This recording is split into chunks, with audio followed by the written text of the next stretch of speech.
Wow, week 5 already. It's kind of hard to believe. This is my week 5 AHA for Ethics and Issues in Technology. I'm Kenny Taylor.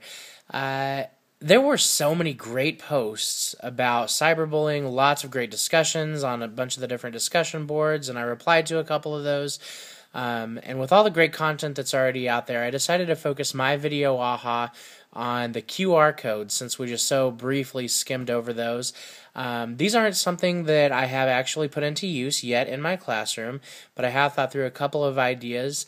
When I was applying to be a library media specialist, I really got to work on a few ideas that I wanted to put in place if I were to get the job.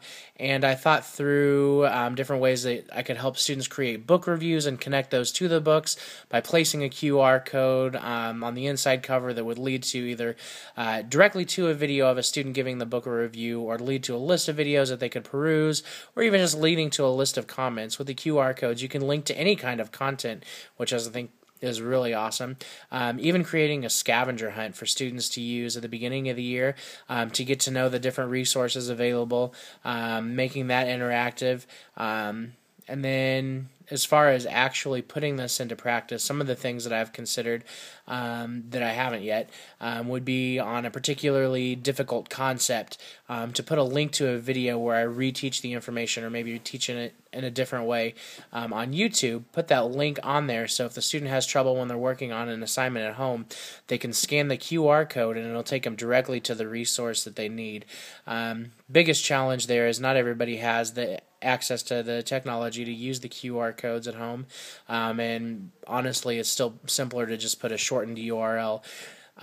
Even I think it would be another great idea to use a classroom museum where students could curate their own content, and then curate their own video interactions with the content to explain some of the details more fully, so that they could create their display and have different places where they could insert a QR code for another student to come through, peruse the display, flash one of those up on their screen, and get some of the more details. And it's like a self-guided tour, but the students would be able to create that themselves.